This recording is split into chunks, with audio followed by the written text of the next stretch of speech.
Entre os papéis deixados por uma jovem que morreu no convento como freira, foi encontrado o seguinte depoimento.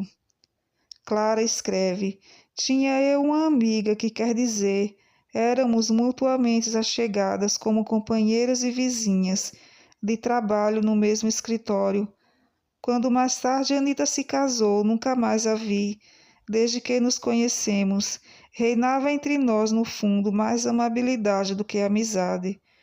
Por isso eu sentia dela pouca falta, quando após seu casamento ela foi morar num bairro elegante das vilas, bem longe do meu casebre.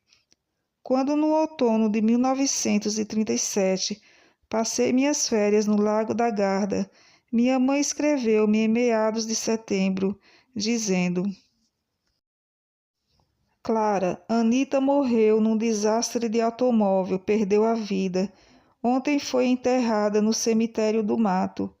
Essa notícia espantou-me. Sabia eu que Anita nunca fora propriamente religiosa e fiquei pensando, estava ela preparada quando Deus a chamou de repente?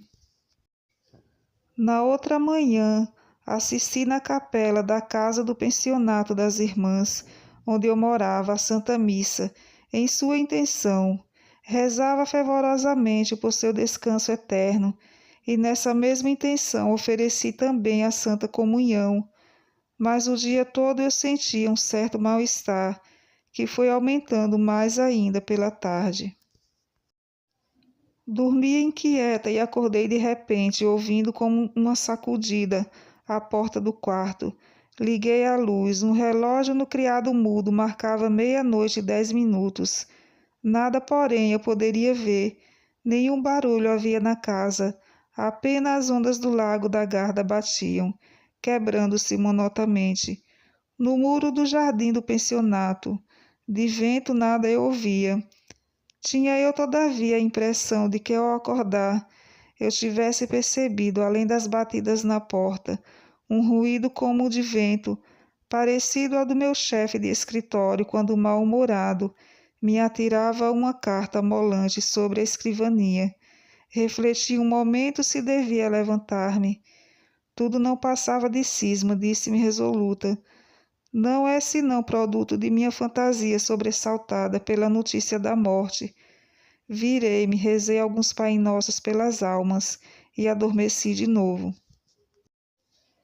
Sonhei então que me levantava de manhã às 6 horas, indo à capela da casa. Quando abri a porta do quarto, dei-me com o pé no maço de folhas de carta.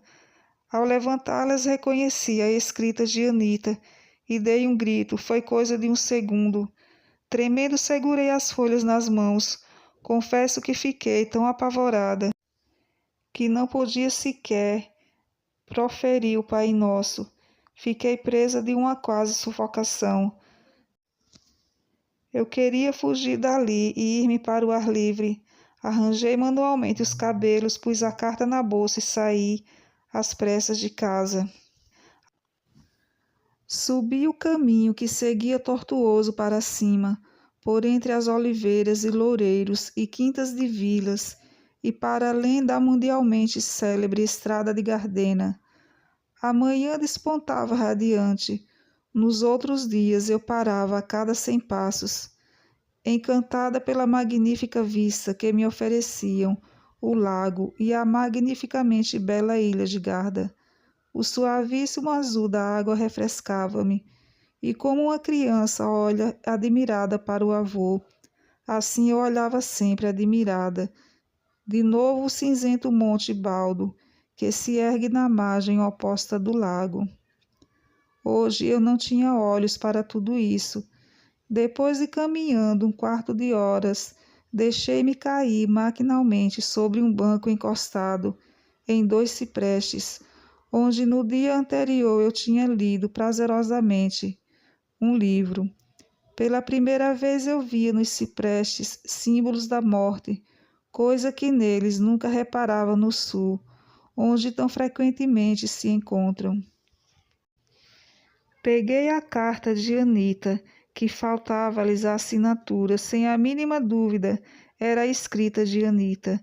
Nem mesmo faltava nela o grande S, nem o T em francês a que se havia acostumado no escritório para irritar o chefe. O estilo não era o dela, pelo menos não falava como de costume. Sabia ela tão amavelmente conversar e rir com seus olhos azuis e seu gracioso nariz. Somente quando discutíamos assuntos religiosos, ela se transformava num rude tom, igual a essa carta que eu vou ler agora. Clara, não reze por mim, estou condenada. Se lhe comunico e lhe refiro mais longamente, não pense que eu faço a título de amizade. Nós aqui não amamos a mais ninguém. Faço como que forçada, faço como parte daquela potência que sempre quer o mal e faz o bem. Na verdade, desejaria vê-la também chegar a esse estado onde eu já me aportei para sempre. Não se aborreça com essa intenção. Nós aqui todos pensamos assim. Nossa vontade está petrificada no mal, nisso que vocês justamente chamam de mal.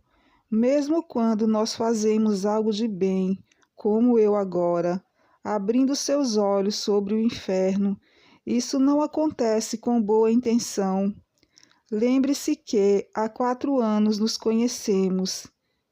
Você tinha então 23 anos e eu estava ali já há meio ano, quando eu cheguei. Você me livrou de alguns embaraços. Você me deu, como a principiante, bons conselhos. Mas que quer dizer bom? Eu louvava, então, o seu amor ao próximo. Achava ridículo. O seu auxílio derivava de pura beatice, como, aliás, já o suspeitava desde aquele tempo. Nós não conhecemos aqui nada de bom em ninguém. O tempo de minha juventude você conhece. Algumas lacunas eu preencho aqui. Conforme o plano de meus pais, para dizer a verdade, eu não deveria ter existido. Aconteceu-lhes, porém, essa desgraça. Minhas 2 irmãs já tinham 14 e 15 anos quando eu nasci.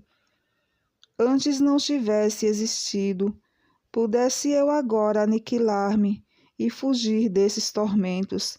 Nenhuma volúpia igualaria aquela em que deixaria a minha existência, como um véu de cinzas que se perde do nada.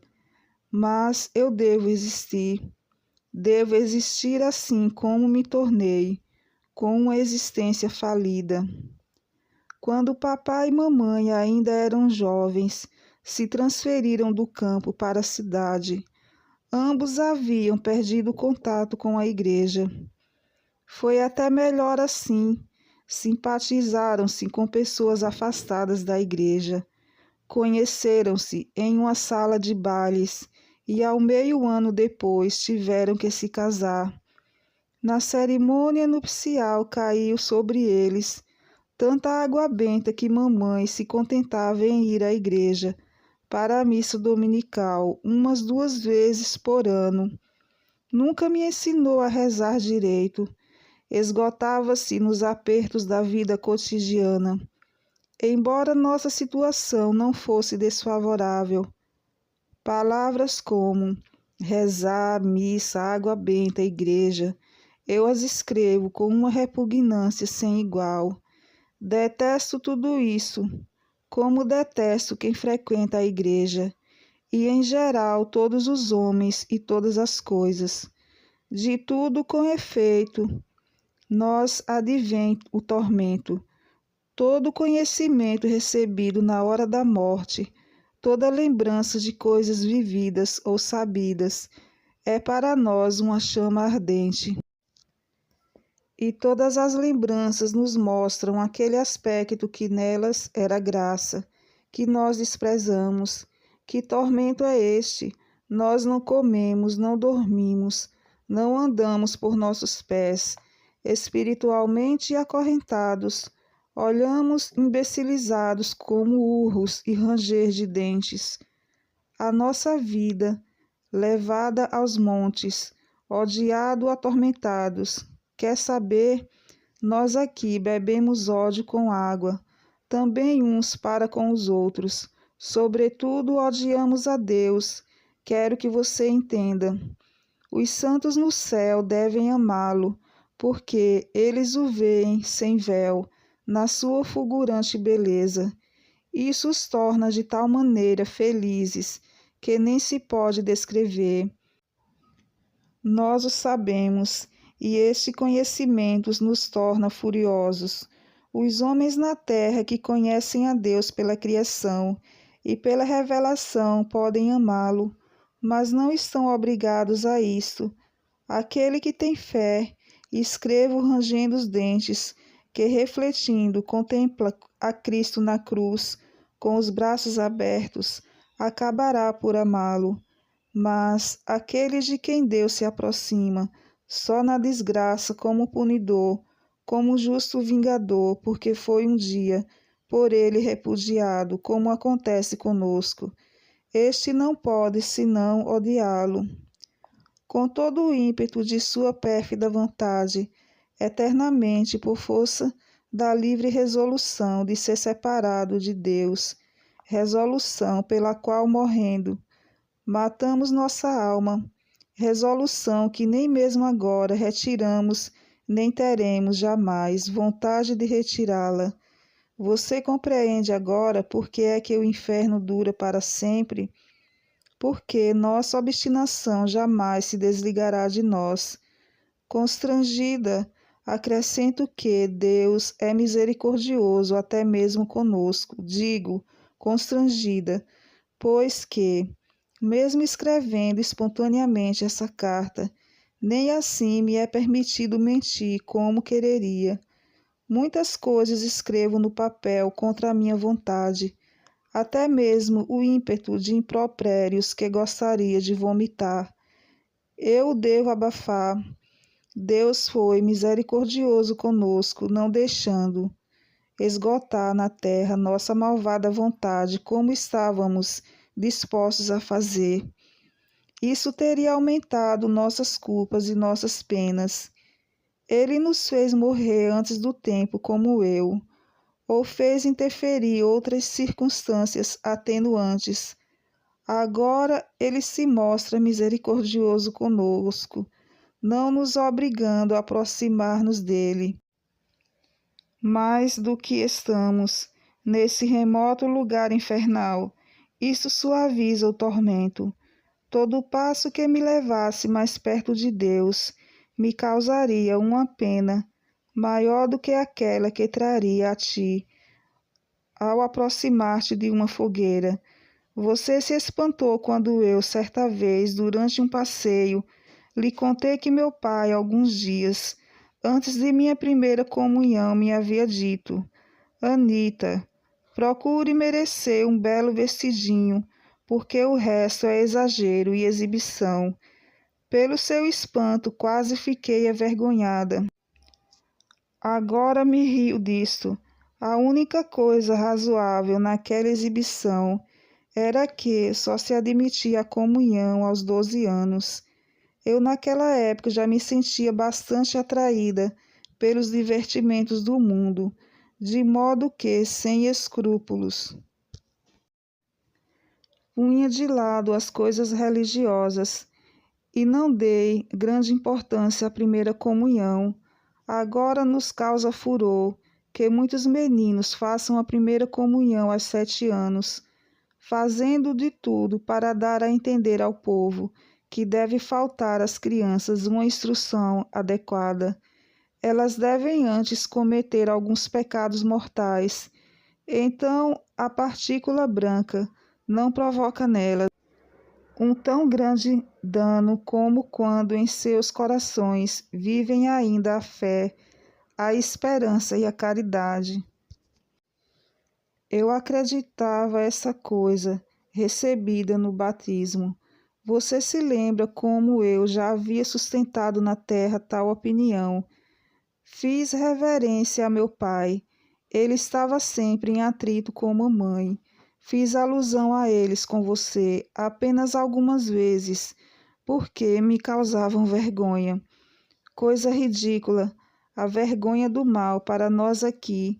Tudo é a mesma coisa. Meus pais nem sequer dormiam mais no mesmo quarto. Eu dormia com mamãe e papai no quarto ao lado, onde ele podia entrar livremente a qualquer hora da noite e do dia. Ele bebia muito e, desse modo, acabava com o nosso patrimônio. Minhas irmãs estavam ambas empregadas e necessitavam, conforme diziam, do dinheiro que ganhavam. Mamãe começou a trabalhar para ganhar também alguma coisa. No último ano de sua vida, papai maltratava muito a mamãe quando ela não lhe queria dar alguma coisa. Para comigo foi sempre carinhoso. Um dia eu lhe contei e você ficou chocada com meu capricho, mas você não ficou chocada com minhas referências. Um dia ele teve que levar de volta 2 vezes os sapatos que comprou para mim, porque a forma e os saltos não eram bem modernos. Na noite em que meu pai foi atacado de apoplexia mortal, aconteceu alguma coisa que eu, por receio de uma interpretação desagradável, nunca conseguia contar-lhe. Foi quando fui assaltada pela primeira vez por meu espírito atormentador de agora. Dormia no quarto de minha mãe. Seus suspiros regulares indicam um sono profundo, quando de repente escuto chamar-me pelo nome. Uma voz desconhecida me dizia: que será se papai morrer? Eu não gostava mais de meu pai, desde quando ele maltratava minha mãe. Como afinal eu não gostava desde aquele tempo absolutamente de mais ninguém. Mas era afeiçoada somente a algumas pessoas que não eram boas para mim. Amor sem esperança de recompensa terrena existe somente nas almas em estado de graça, e eu não o possuía. Assim respondi à misteriosa pergunta sem ligar de onde viesse. Mas ele não morre nunca. Após uma breve pausa, novamente, a mesma pergunta, claramente percebida, mas não morre nunca, me escapou bruscamente da boca. Pela terceira vez fui interrogada. Que será se teu pai morrer? Apresentou-me à mente como o papai costumava chegar em casa, quase sempre embriagado, como gritava, como maltratava a mamãe e como nos havia reduzido a uma condição humilhante diante do povo. Então gritei aborrecida, e para ele é bom, então, tudo sossegou. Na manhã seguinte, quando mamãe quis arrumar o quarto do papai, encontrou a porta fechada à chave. Por meio-dia, resolvemos arrombar a porta. Meu pai, meio vestido, jazia morto sobre a cama. Ao ir buscar a bebida na adega, devia-lhe ter acontecido algum acidente, e já se encontrava, havia muito tempo adoentado. Teria Deus ligado à vontade de uma filha, para com a qual aquele homem havia sido, de certo modo bom, a ocasião para converter-se? Marta K. e você me induziram a entrar na Associação das Moças Católicas. Realmente nunca ocultei que achava bastante sintonizados com o costume paroquial as instruções das duas presidentes, as senhoras F e G. Aqui não fala o nome para manter o anonimato. Gostava das instruções dessas duas senhoras. Jogos também eram divertidos, como você sabe. Tive logo um lugar na diretoria. Gostava disso. Também os passeios me agradavam. Deixei-me até induzir algumas vezes a ir a confessar e comungar. Para dizer a verdade, não tinha nada para confessar. Pensamentos e palavras para mim não tinham nenhuma importância para praticar ações grosseiras. Eu não estava ainda bastante corrompida. Uma vez você admoestou, Anita, se você não rezar mais, você se perderá. Eu de fato rezava pouco, e além disso, de muito má vontade. Agora vejo que, infelizmente, você tinha razão.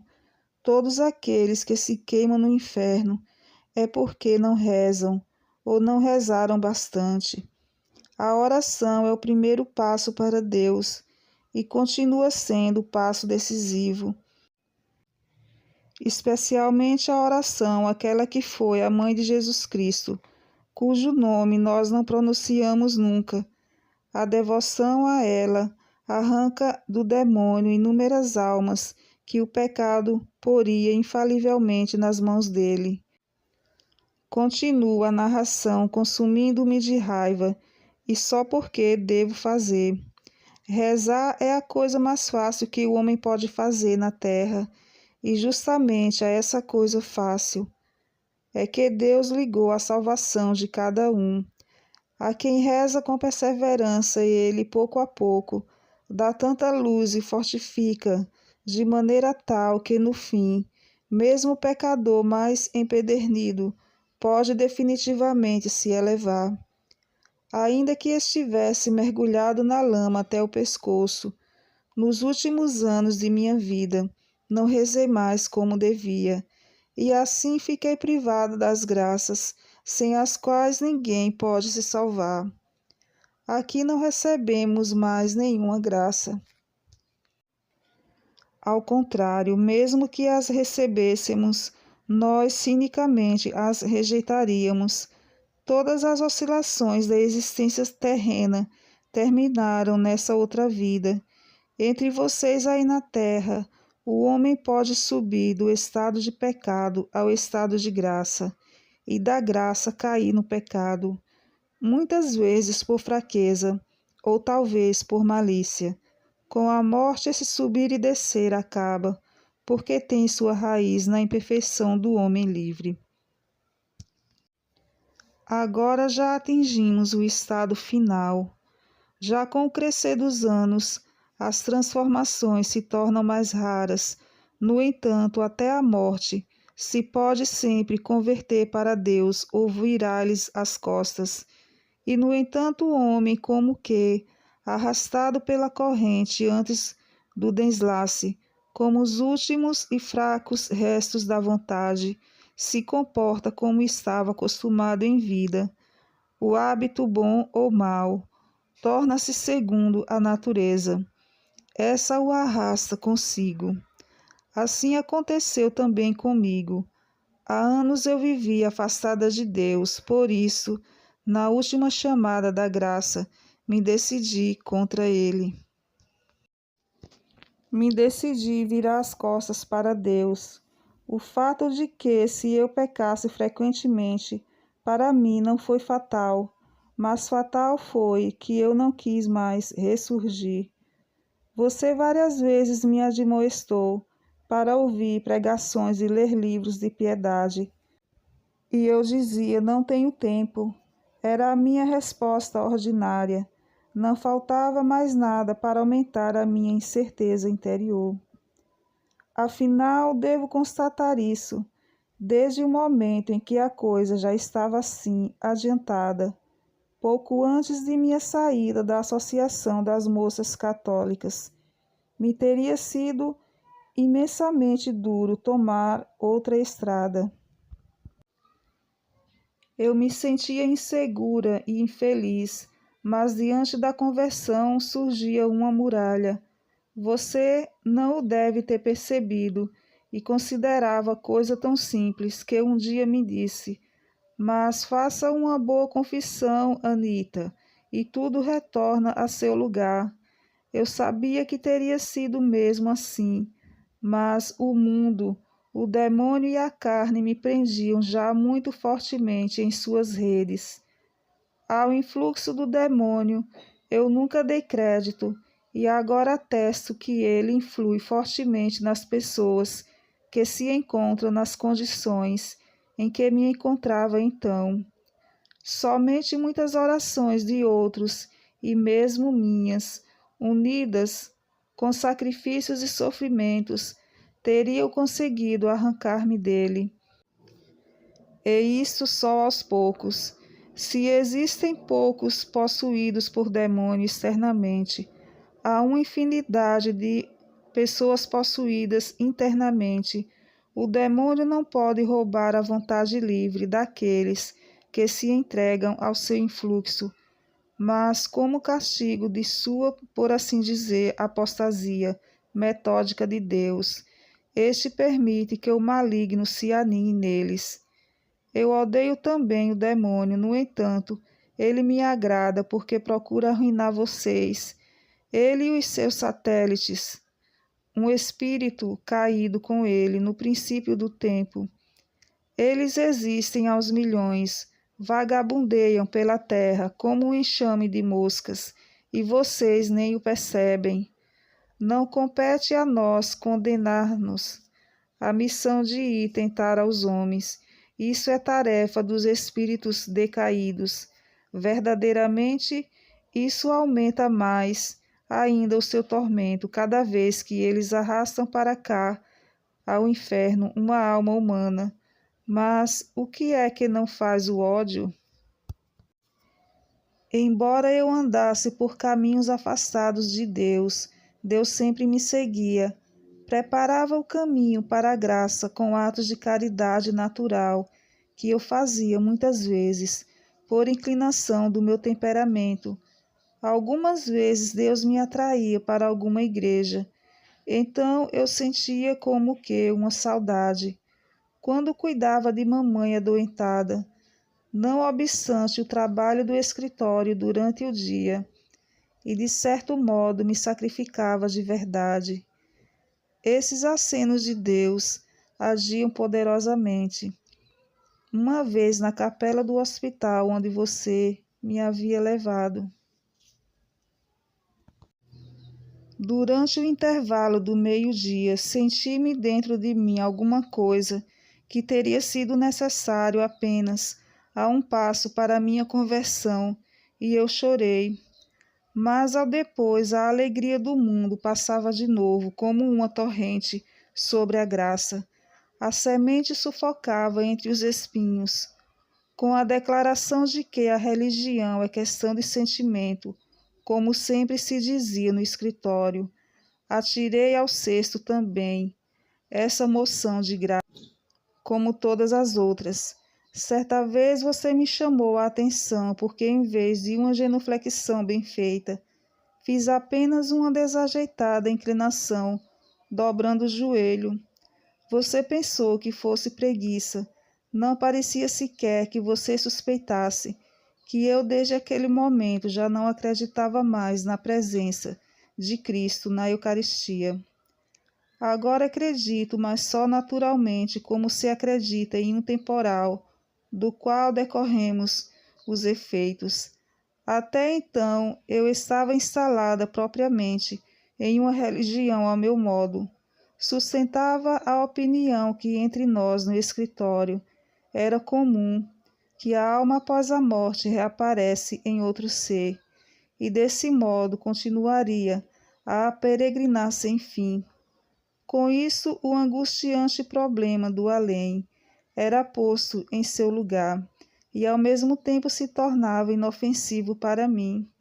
Porque você não me lembrou a parábola do rico Epulão e do pobre Lázaro, em que o narrador Cristo manda imediatamente para o inferno e o outro para o céu? Afinal, o que você teria conseguido? Nada, além do que conseguisse seus outros sermões de carolice. Pouco a pouco criei para mim mesma um Deus, bastante afastado de mim para não ter que manter nenhuma relação com ele, bastante vago, para conforme a necessidade, sem mudar minha religião, deixasse a assemelhar a um Deus pateístico do mundo, ou então para deixar-se poetizar como um Deus solitário. Esse Deus não tinha nenhum céu para presentear-me e nenhum inferno para castigar-me. Eu o deixava em paz e ele também a mim, Nisso consistia minha adoração a Ele. A gente acredita de boa vontade, só no que nos agrada. No correr dos anos, me conservei bastante convicta desta religião. Desse modo, podia-se viver. Somente uma coisa me teria quebrado a cabeça, uma longa e profunda dor, e essa não veio. Compreendi agora o que significa: Deus castiga aqueles que ama. Era um domingo de julho, quando a Associação das Moças Católicas organizou uma excursão. Um passeio me teria sido bem agradável, mas aqueles sermões insípidos, passar por Beata, uma outra imagem bem diferente daquela de Nossa Senhora, estava agora no altar do meu coração. Max, um comerciante vizinho, pouco tempo antes, havíamos algumas vezes transado juntos. Justamente para aquele domingo ele me havia convidado para um passeio. Aquela com que ele costumava passear estava doente, no hospital. Ele havia compreendido que eu estava de olho nele. Casar-nos, eu ainda não pensava naquele momento, naquele tempo. Era realmente possível, mas ele se comportava demasiadamente delicado com todas as moças. E eu, até aquela época, desejava um homem que fosse exclusivamente meu. Desejava não só ser mulher, mas mulher única. Um certo trajeto natural, de fato, sempre tive. É verdade, eu, com toda a indiferença religiosa, tinha algo de nobre no meu procedimento. Eu me espanto ao pensar que também pessoas bem educadas podem ir para o inferno quando são tão mal educadas a ponto de fugir de Deus. Naquele passeio, Max se derreteu em gentilezas e não houve lugar para conversas padrescas de padres, como entre vocês.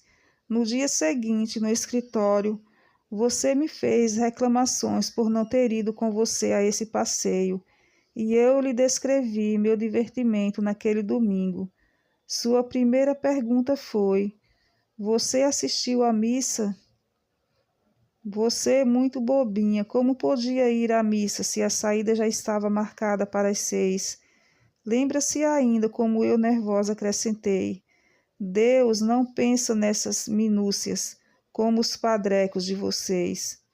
Agora devo confessar, Deus, não obstante, na sua infinita bondade, pesa coisas com maior precisão do que todos eles, os padres.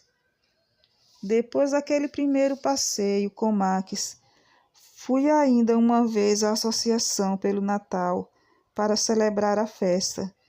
Havia alguma coisa que me convidava a voltar, mas internamente me sentia afastada de vocês. Cinema, bailes, passeios se sucediam sem trégua, mas Max e eu brigamos sim algumas vezes, mas eu soube sempre acorrentá-lo de novo em mim. Insuportavelmente, tornou-se a outra pretendente que, saindo do hospital, procedeu como uma louca, realmente, para a sorte minha, pois minha nobre calma impressionou-me tanto a Max, e ele acabou decidindo que eu fosse a preferida. Eu soube enchê-la de ódio, falando friamente, por fora positiva, por dentro vomitando veneno. Tais sentimentos e tal procedimento preparam-se excelentemente para o inferno. São diabólicos no sentido mais estrito da palavra. Mas por que lhe conto isso? Para relatar como me afastei definitivamente de Deus. Não que eu e Marques tínhamos muitas vezes chegado aos extremos da familiaridade. Eu compreendia que me teria rebaixado aos seus olhos se me tivesse entregue completamente antes do tempo.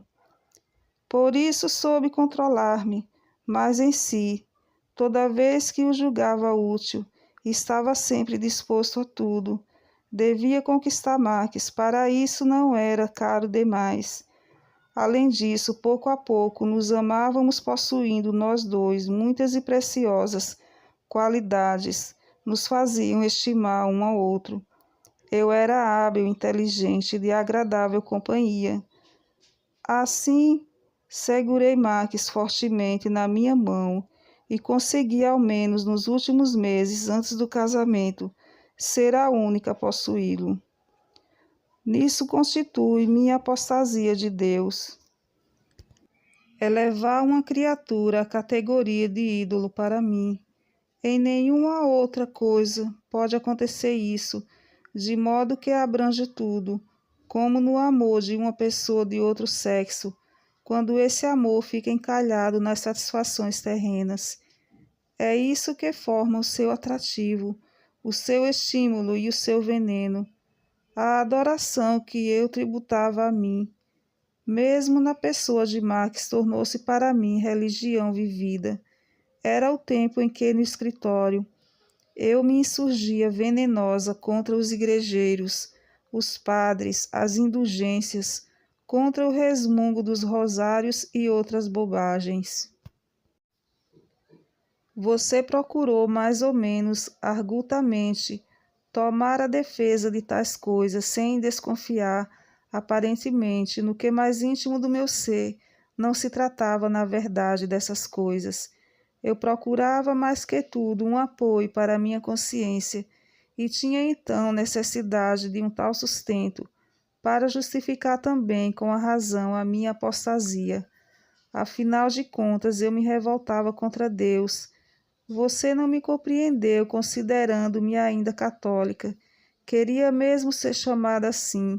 Pagava até as taxas da igreja. As suas respostas pode ser que algumas vezes tenham acertado o alvo. Para mim nada adiantavam, porque você não devia ter razão.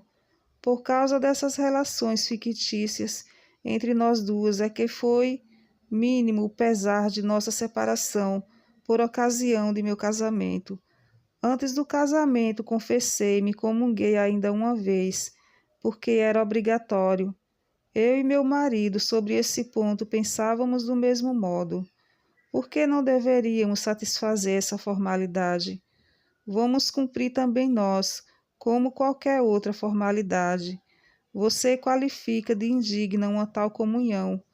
Pois bem, depois daquela comunhão indigna, eu tive mais calma na consciência, mas também foi a última. A nossa vida conjugal transcorria em geral, numa injetável harmonia.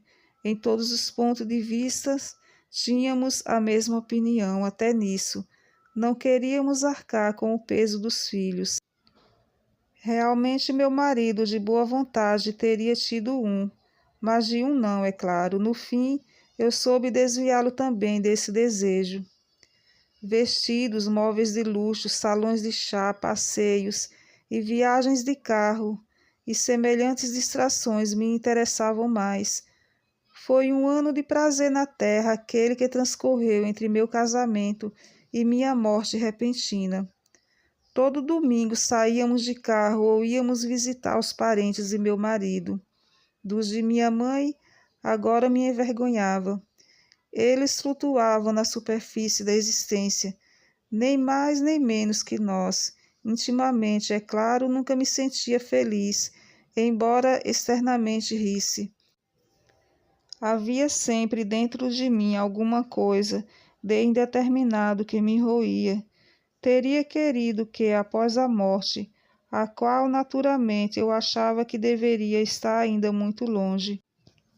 Quando eu era pequena, ouvia dizer na prática que Deus premia toda obra boa que a gente faz, e quando não a puder recompensar na outra vida, recompensa na terra. Inesperadamente recebi uma herança da tia Lotte. Meu marido, felizmente, conseguiu elevar seus vencimentos a uma notável quantia. Assim pude organizar a nova residência de maneira atraente. A religião não refletia mais, senão de longe, a sua luz pálida, fraca e duvidosa. Os bares da cidade e os hotéis em que passávamos durante as viagens não nos levaram de certo para Deus. Todos os que frequentam aqueles lugares viviam como nós, de fora para dentro, e não de dentro para fora. Se em viagem de férias visitávamos alguma igreja, procurávamos deleitar-nos como um conteúdo artístico das obras, o clima religioso que inspiravam, especialmente aquelas da Idade Média.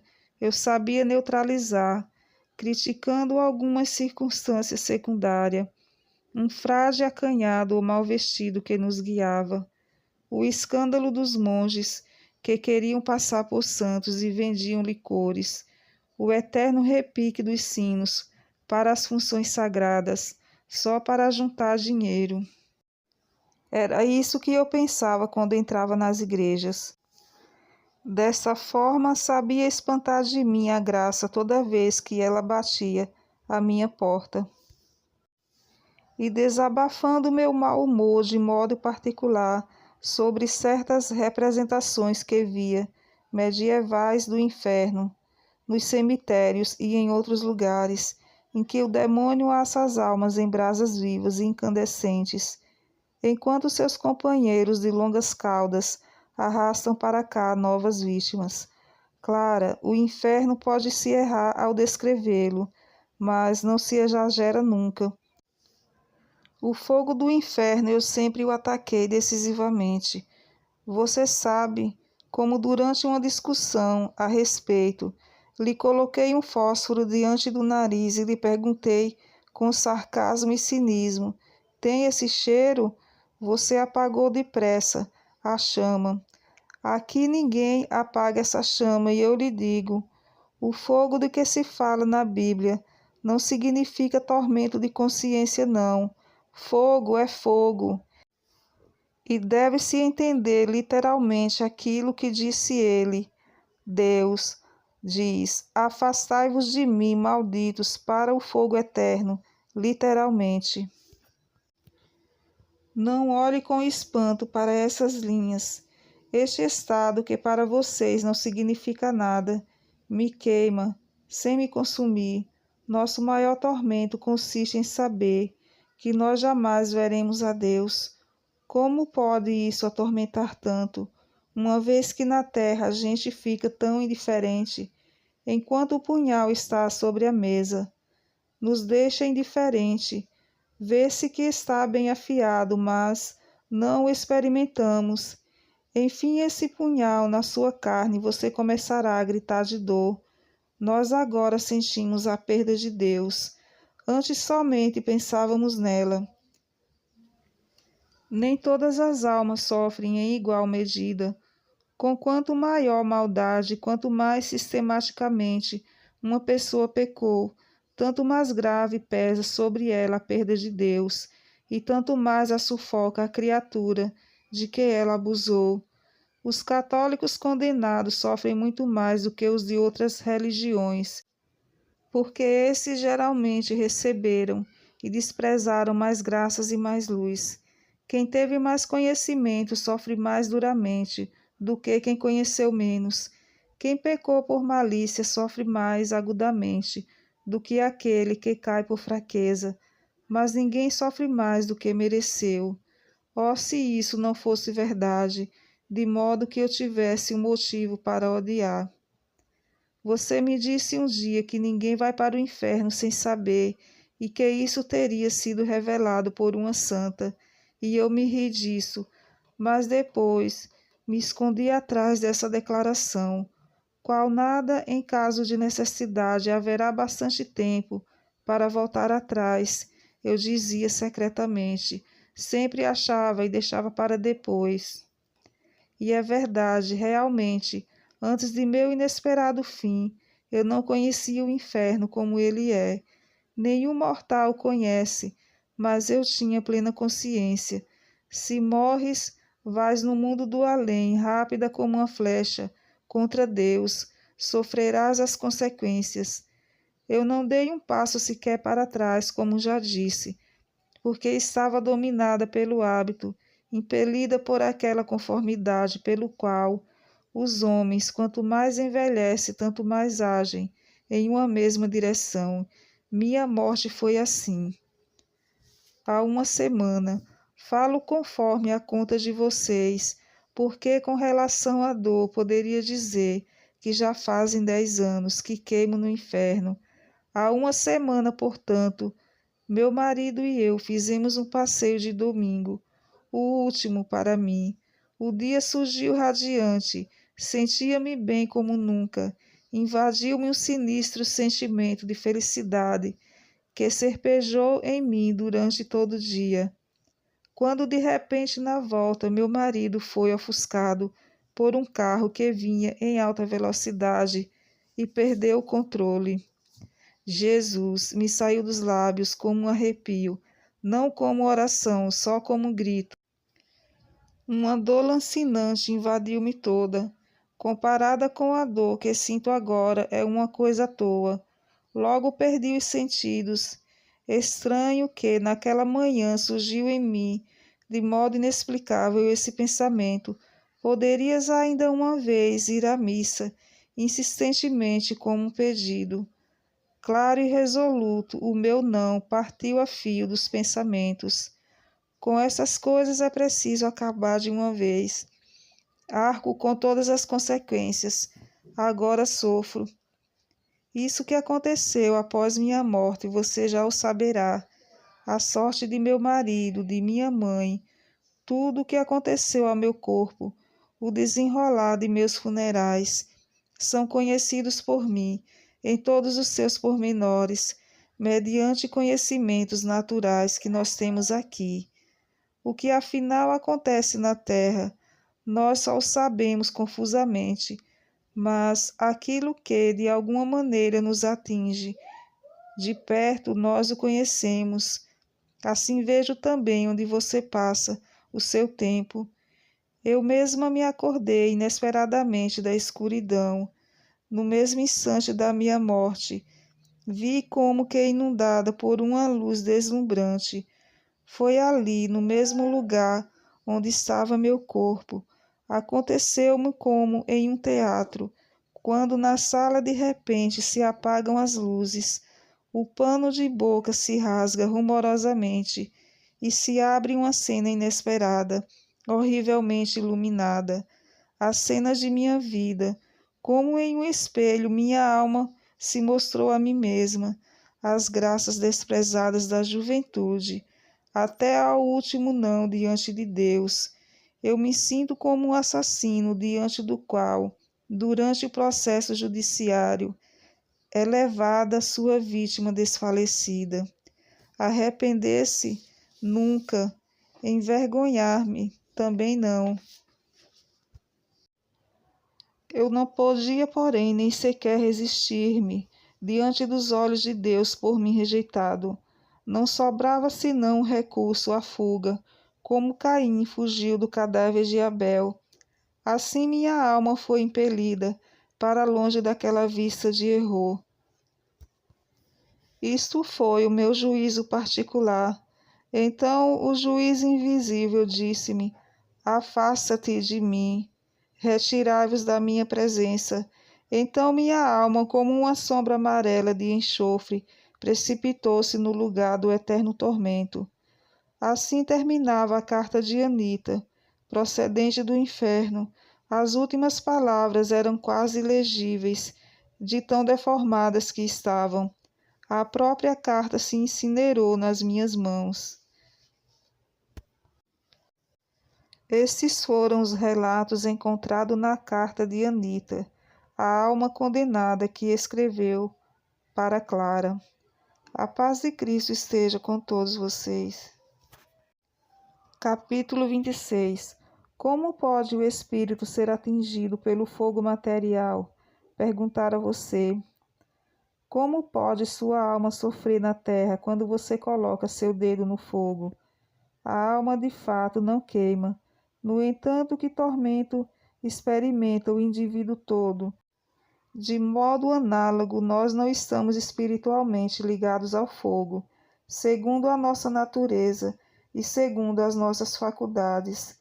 Nossa alma está privada do seu natural bater de asas. Nós não podemos pensar aquilo que queremos. Não Como olhe com pode espanto isso para atormentar essas tanto? linhas. Esse Esse estado estado que para vocês não significa nada. Enquanto Me o punhal queima sem está me sobre a consumir, mesa, nos nosso deixa maior tormento indiferente. consiste em Vê-se saber que nós está bem jamais veremos afiado, a mas não Deus. experimentamos. Enfim, a esse punhal na tua carne, você começará a gritar de dor. Nós agora sentimos a perda de Deus, antes somente pensávamos nela.